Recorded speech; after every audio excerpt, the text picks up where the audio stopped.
Oke, fokus semuanya, kita mulai. Moderator. Bismillahirrahmanirrahim. Assalamualaikum warahmatullahi wabarakatuh. Waalaikumsalam warahmatullahi wabarakatuh. Alhamdulillahirabbil alamin wassalatu wassalamu ala asrofil anbiya'i wal mursalin amma ba'du. Pertama-tama marilah kita panjatkan puja dan puji syukur kehadirat Allah Subhanahu wa taala yang telah memberikan kita nikmat sehat sehingga kita bisa berkumpul di acara diskusi bulanan pada malam hari ini. Terima kasih saya ucapkan kepada Bapak Ketua Remaja dan saudara-saudari yang telah berkesempatan hadir pada malam hari ini. Baiklah, untuk mempersingkat waktu, marilah kita sama-sama memulai acara diskusi pada malam hari ini dengan rangkaian acara. Yang pertama, penyampaian materi, yang kedua sesi tanya jawab, yang ketiga penutup. Pemateri pertama Bapak Junaidi, pemateri kedua Bapak Hairul. Waktu dan tempat dipersilakan. Oke. Bismillahirrahmanirrahim. Assalamualaikum warahmatullahi wabarakatuh. Waalaikumsalam warahmatullahi wabarakatuh. Alhamdulillahirabbil alamin wassalatu wassalamu ala asyrofil anbiya'i wal mursalin wa ala alihi wa sahbihi ajma'in. Rabbi shrah li sadri wa yassir li amri wahlul 'uqdatam min lisani yafqahu qawli. Amma ba'du. Alhamdulillah, pada kesempatan ini kembali lagi kita berkumpul dalam acara satu kali sebulan, yaitu acara pertemuan atau kajian rutin 1 bulan sekali. Mudah-mudahan nanti ke depannya kita bisa tambahkan menjadi 2 kali sebulan. Pada malam hari ini tema kita merupakan aswaja atau ahlus sunnah wal jamaah. Ada yang tahu profilnya ahlus sunnah wal jamaah? Aswaja itu apa begitu? Ada yang tahu? Angkat tangan. Hah? Enggak tahu. Ada? Ya, ahli sunnah wal jamaah udah. Kepanjangannya itu Ahlus sunnah wal jamaah. Tapi yang lebih ya kita bahas bahwa aswaja ini merupakan satu paham yang tidak baru. Artinya tidak baru itu memang aswaja itu berasal dari baginda Rasul Sallallahu Alaihi Wasallam dan para sahabat. Kenapa dikatakan demikian? Kenapa dinamakan aswaja? Karena untuk membentengi atau mengkotak-kotakkan, artinya mengkotakkan itu supaya ini yang benar, ini yang salah dalam pemahaman i'tikad. Untuk memberikan pemahaman aswaja itu bagaimana Islam yang memang moderat. Untuk moderat itu tengah-tengah, garis tengah. Tidak condong kepada paham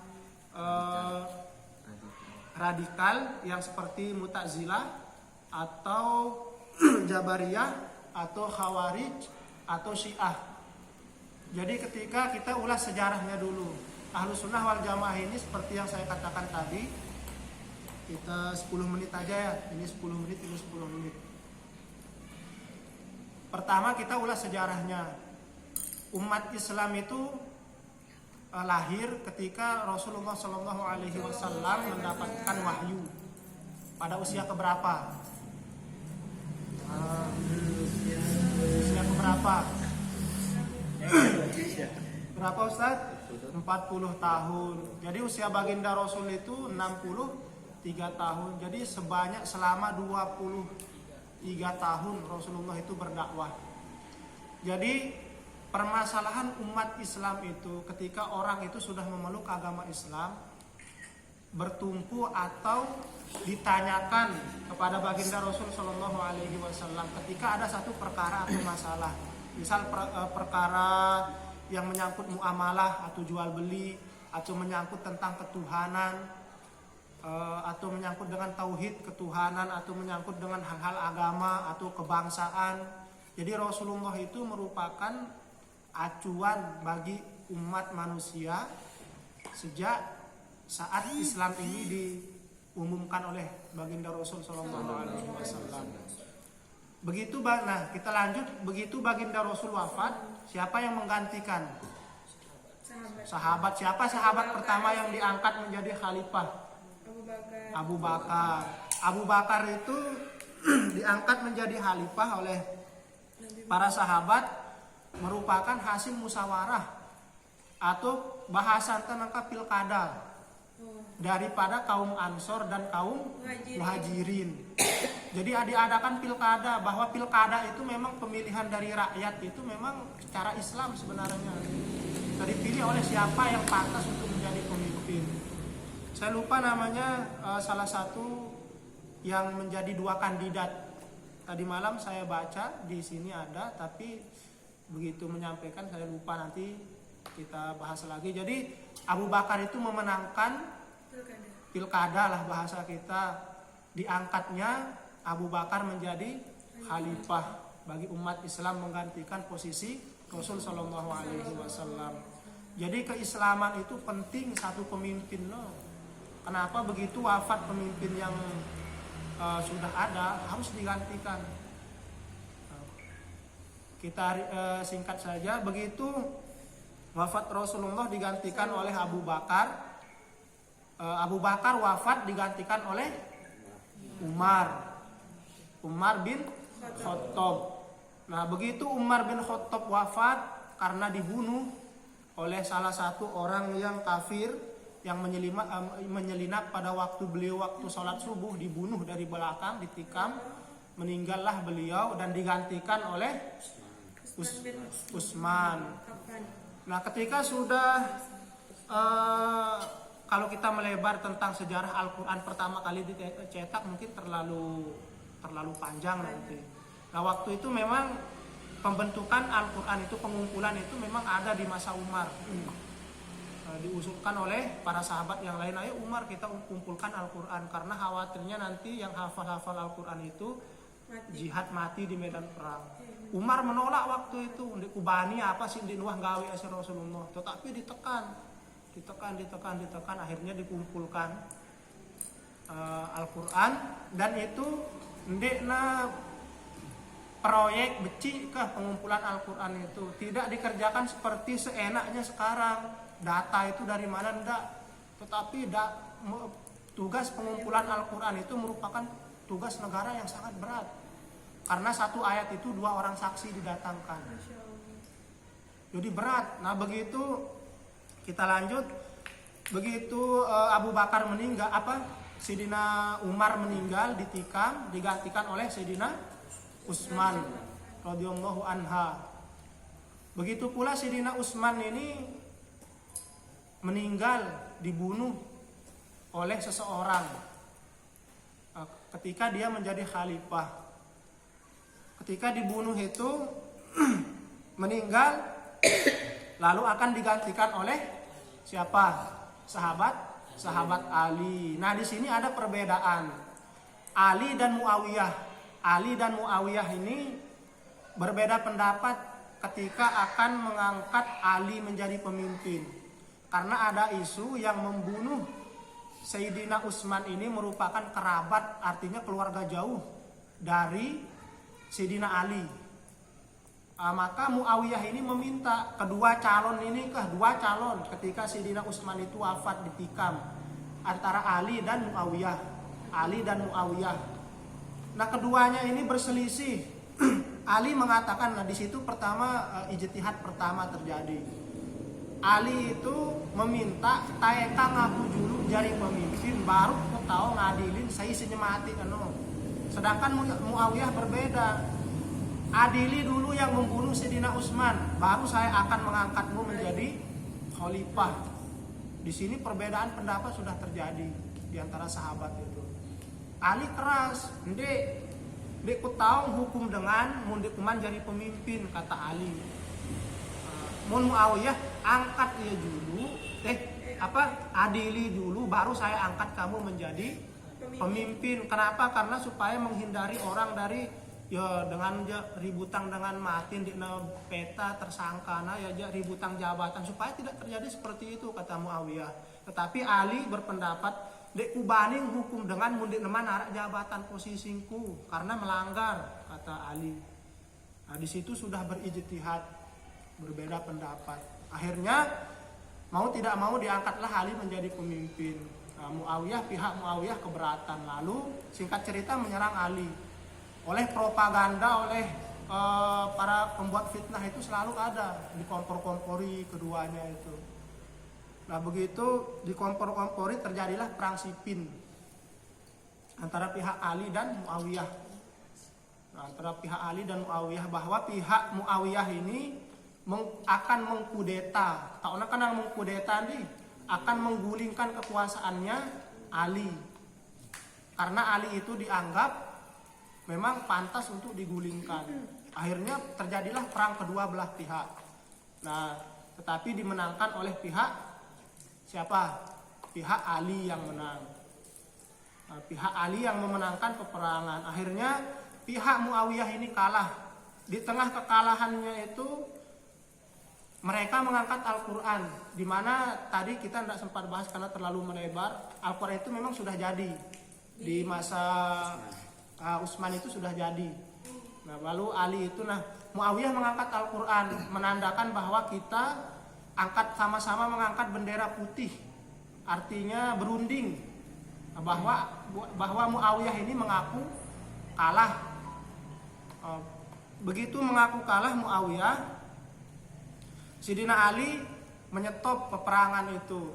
Tetapi ada orang-orang di belakang Ali ini yang tidak setuju, bahwa ini pembangkang Muawiyah nih, pantas dia dibunuh, habisi semuanya. Tetapi Ali mengatakan jangan, karena dia sudah mengangkat Al-Quran sebagai bendera putih untuk sama-sama berunding. Di belakang Ali ini dia setuju. Orang-orang yang di belakang Ali itu ndik pantas tembeng hidup, yang dulu pendukung Ali, saking gedekna ketika Muawiyah itu angkat disetujui oleh siapa namanya, oleh Ali, saking gede kena pendukung nano sindena setuju angkun harus semati no.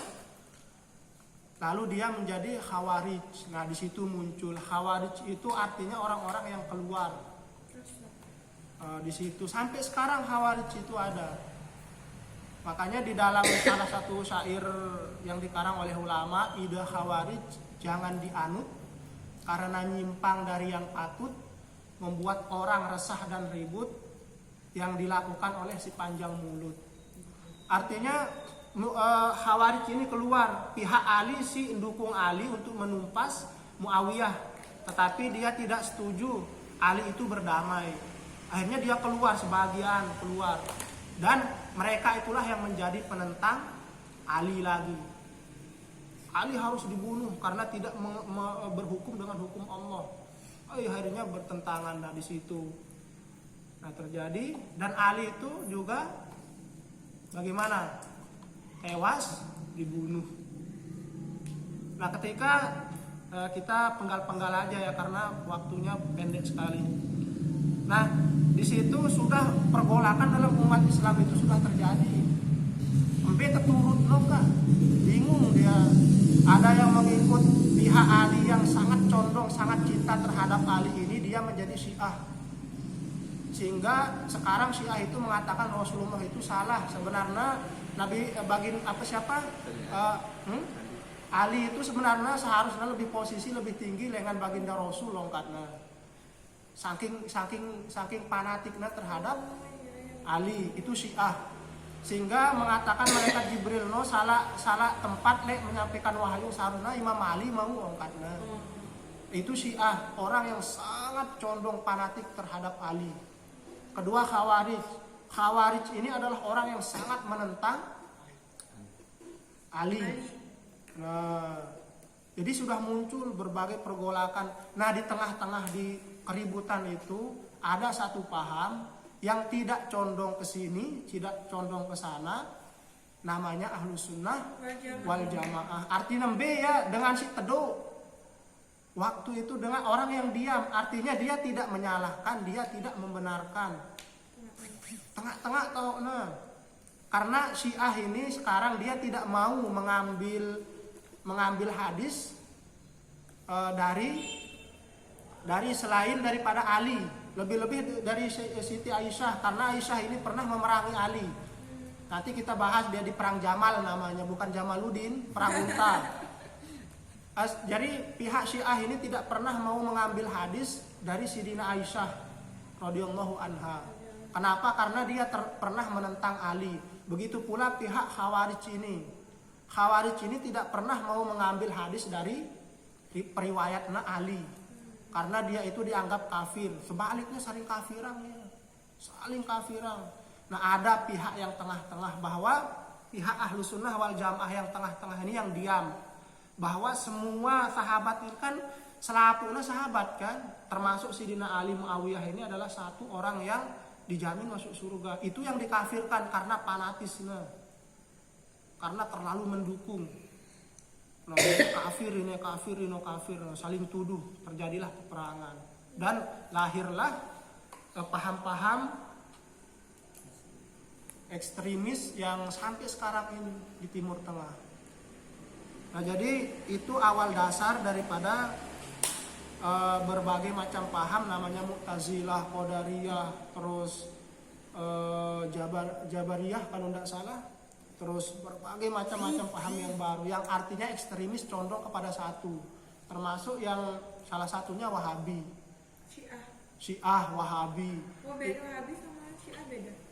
Ada pemaparannya di sini, tapi mungkin terlalu panjang. Karena kan umat ini di Rasulullah itu sudah dijelaskan di hadis itu, bahwa umatku ini nanti, umat Islam ini terpecah menjadi 73 golongan.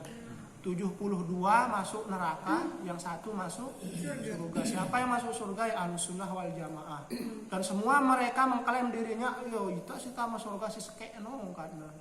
Padahal mereka saling tentang. Makanya kita perjelas Ahlus Sunnah wal Jamaah ini ajaran yang memang tetap tidak condong kemana-mana. Nah, ketika paham Mu'tazilah, mungkin tinggal berapa menit? Paham tinggal 1 menit ya. Paham Mu'tazilah itu lebih condong dia kepada akal, menuhankan akal atau logika kah. Sedangkan Jabariyah itu lebih condong kepada lebih segala-galanya dari Allah, berserah diri.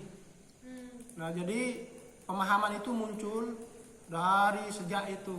Adapun nanti mungkin dijelaskan lebih yang pernah dirangkum oleh Ustadz Fahmi, karena beliau ini salah satu yang sangat hebat di Mahat. Satu dari 10 orang yang dapat juara. Saya tidak termasuk. Nah, beliau yang termasuk. Ya, silahkan Ustadz.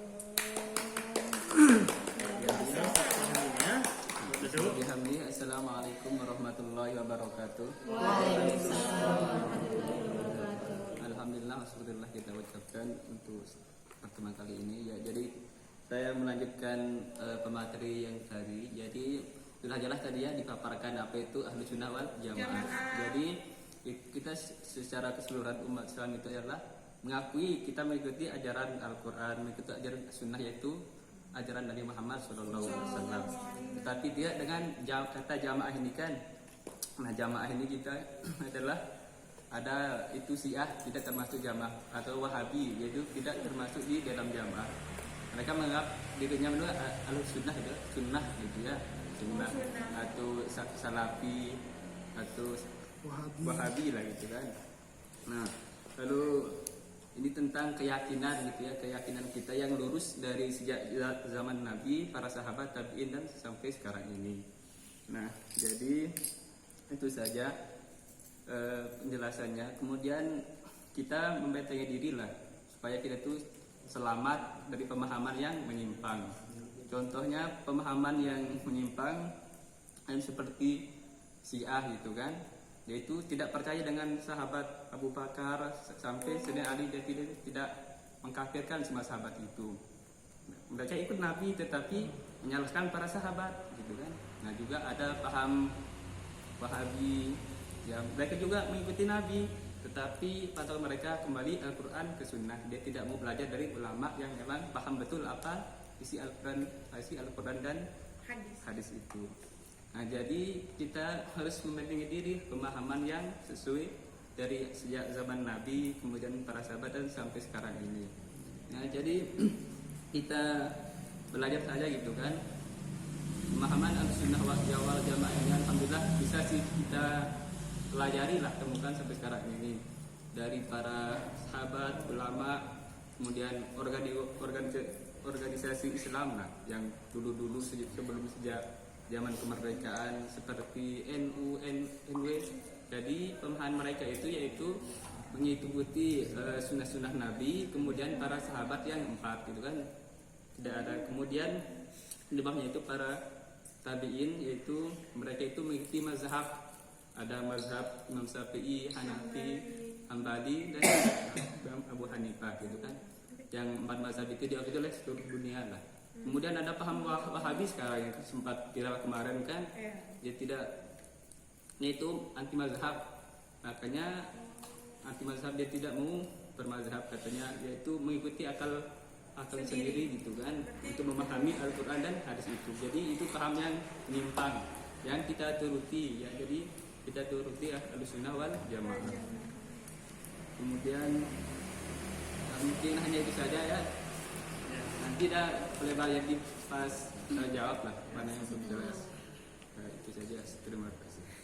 Terima kasih kepada Bapak pemateri kita, Bapak Ahmad Junaidi Kiha dan Bapak Hairul Fahmi Kiha. Kita buka untuk sesi tanya jawab. Angkat tangan. Bapak Ramli dulu. Coba, apa ibu? Tenang. Ayo Pak. Waalaikumsalam warahmatullahi wabarakatuh. Jadi dari waktu gedung ya disinggung tentang Wahabi. Saya mau nanya, silsilah Wahabi itu dari mana? Ya, dari negara mana dia pertama kali muncul dan bagaimana sejarahnya? Saya pengen tahu siapa nama pendirinya, nama lengkapnya. 3 pertanyaan mungkin. Apakah betul ajarannya seperti itu? Ditampung dah dulu, ditampung. Tidak ada batasan pertanyaan ini, bebas. Terima kasih. 3 orang. Orang dulu 3 Cewek orang. sih dulu. Tidak harus Banyak semuanya yang aja, nanti mungkin ada pertanyaan yang berkaitan. soalnya menarik. Itu dia biasanya. Ditampung dulu, ditampung. Materinya menarik maksudnya. Saya. menarik tapi langsung jam siwa ada. Terjerahin dulu bos. Cewek sih dulu. Ya silakan saya ngalah. Baik, bismillahirrahmanirrahim. Assalamualaikum warahmatullahi wabarakatuh. Warahmatullahi wabarakatuh. Moderator yang bertanya. Pertanyaan saya, apakah ada ciri khas yang dimiliki oleh ahli sunnah wal jamaah? Dan seperti apa ciri khasnya? Terus saya pernah mendengar azan yang ada alinya. Apakah itu paham apa? Yang paham Syiah atau yang apa? Nah, itu pertanyaannya dulu. Ini soalnya. Orang itu. 5 aja dulu 5. 5 dulu. Oke deal. Mantap. Banyak.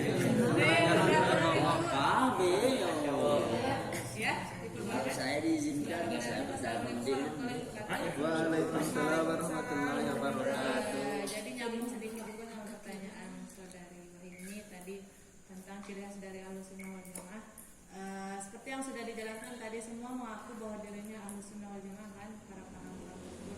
Jadi yang jadi pertanyaan saya, bagaimana kita atau apa landasan kita bahwa kita yakin kita lah Ahlussunnah wal Jamaah tersebut gitu.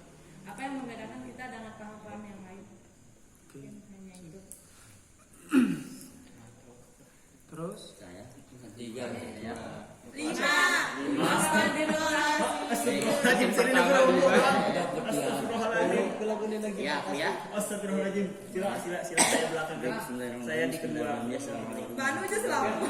Waalaikumsalam warahmatullahi wabarakatuh. Karena mungkin ini masa keyakinan, masa apa namanya ketuaan. Mungkin pertanyaan saya agak sama dengan saudari-saudari saya di sana, masalah asmanya ya. Tadi juga disinggung masalah hadis ada 73 golongan ya yang dari Rasulullah kan, dan 72-nya itu masuk neraka dan satu masuk surga, yaitu ahlus sunnah wal jamaah. Itu kata Rasulullah kan. Nah yang saya pertanyakan itu ahlus sunnah wal jamaah yang betul-betul yang dimaksud oleh Rasulullah itu yang seperti apa? Ini ahlus sunnah wal jamaah yang benar menurut Rasulullah, itu yang pertama. Yang kedua kan tadi banyak sekali golongan-golongan yang disebutkan, ada Syiah, Wahabi, ada apa sih tadi? Banyak pokoknya. Mungkin sekarang kita tidak tahu, bahwasanya saya melihat Anda pakai peci atau sarung, saya mungkin Anda berada di golongan lain, saya tidak tahu, misalkan ini ya. Nah sekarang pertanyaan saya itu ada nggak yang membedakan? Syarat untuk misalkan atau saya mau mendirikan atau membuat golongan baru selain Aswaja, misal ini ada nggak syarat-syarat atau tanda-tanda golongan ini sudah lain ini dari Aswaja? Pak, bisa dipahami pertanyaan saya? Sudah berapa? 5. Agak Yang 5 dulu ya. lecet lah dari Aswaja itu. 5. Yang pertama dulu. Udah belum tinggal 1. Soalnya 2 tinggal 1. tiga. Sudah sesi kedua. Siapa? Jangan ini serap dulu. Nah, ada oleh Ridwan. Salam Neto. Neto si Davi. Ini dulu nih.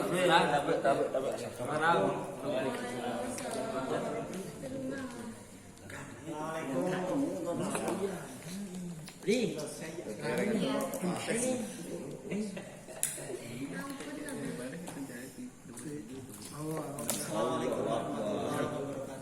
Waalaikumsalam warahmatullahi wabarakatuh.